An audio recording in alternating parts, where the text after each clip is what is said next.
नमस्कार, हमसे जुड़ चुके हैं इलाहाबाद विश्वविद्यालय के छात्र नेता आकाश यादव जी। तो सबसे पहले हम आकाश यादव जी का स्वागत करते हैं अपने चैनल पे और हम जानना चाहेंगे कि उत्तर प्रदेश में ही आकाश जी एक महाआंदोलन की शुरुआत होने जा रही है, जिसका मुद्दा केंद्रीय स्तर पर जाति जनगणना कराने की मांग है और मंडल कमीशन की जो भी सिफारिशें हैं वो सिफारिशें लागू कराने की मांग है।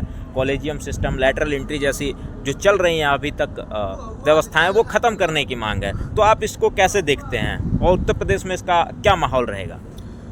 जी, मैं पहले अपना परिचय बता दूं। मैं आकाश यादव, छात्र नेता इलाहाबाद विश्वविद्यालय। और तमाम सामाजिक मुद्दों को लेकर हम लोग लड़ते रहे हैं और ये एक उत्तर प्रदेश ही नहीं पूरे देश का एक बड़ा मुद्दा है, जो जातिगत जनगणना को लेकर मंडल कमीशन की सिफारिशों को लागू करने के लिए। और इससे अगर ये मंडल कमीशन लागू होता है तो दलित, पिछड़े, शोषित, वंचितों को बहुत बड़े स्तर से लाभ होगा। जो दलित, पिछड़े, शोषित, वंचित परिवार के बच्चे जो पढ़ नहीं पाते हैं, शिक्षा में नहीं जा पाते हैं आगे, उनके लिए बहुत बड़ा वरदान साबित होगा। क्योंकि मैं अपने इलाहाबाद विश्वविद्यालय की ही हालात बता दूं कि जो केंद्रीय विश्वविद्यालय है और पब्लिक फंडेड यूनिवर्सिटी है, जो हमारे और आपके टैक्स से चलता है, उसमें फीस वृद्धि करके शोषित, वंचित, गरीब, पिछड़े, दलित के बच्चों को रोकने का कार्य किया जा रहा है। बताइए कि जो बच्चे जिनकी डेली की आय नहीं 1000 रुपये है, वो कहाँ से महीने की फीस 1-1 लाख रुपए, 50-50 हज़ार रुपये फीस दे पाएंगे। तो तमाम तरह की परेशानियां हैं, तमाम तरह से लोग जूझ रहे हैं और बिल्कुल ज़रूरत है, क्योंकि इससे जिसकी जितनी तो देखिए, इलाहाबाद को तो कहा जाता है कि अधिकारियों की भी फैक्ट्री है, नेताओं की भी फैक्ट्री है। इलाहाबाद विश्वविद्यालय से कई अधिकारी निकले जो ऊंचे ऊंचे पदों पे गए और कई ऐसे नेता निकले जो सांसद, विधायक, मंत्री, प्रधानमंत्री तक बने।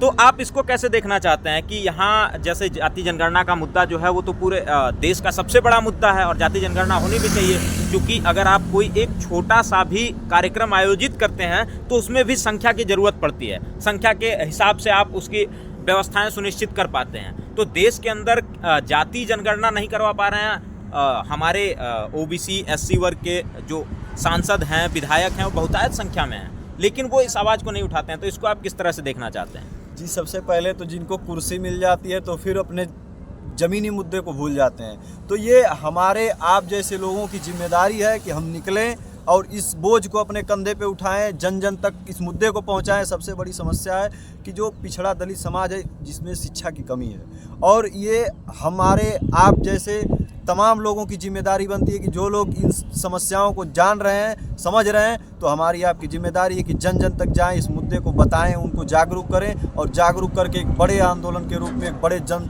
सैलाब के साथ इस आंदोलन को शुरू किया जाए, जो कि मंडल कमीशन की सिफारिशों को और जाति जनगणना को लागू कराने का काम करेगा। जी देखिए, अब जो 17 फरवरी 2024 से लखनऊ के डलौना ग्राउंड में जो महाआंदोलन शुरू होने जा रहा है, इसमें क्या लगता है कि इलाहाबाद विश्वविद्यालय के जो छात्र हैं, जो छात्र नेता हैं या जो छात्र संघ से निकलकर बड़े बड़े पदों पे गए, सांसद बने, विधायक बने, मुख्यमंत्री तक बने, प्रधानमंत्री तक बने, उनकी कुछ भागीदारी रहेगी इसमें?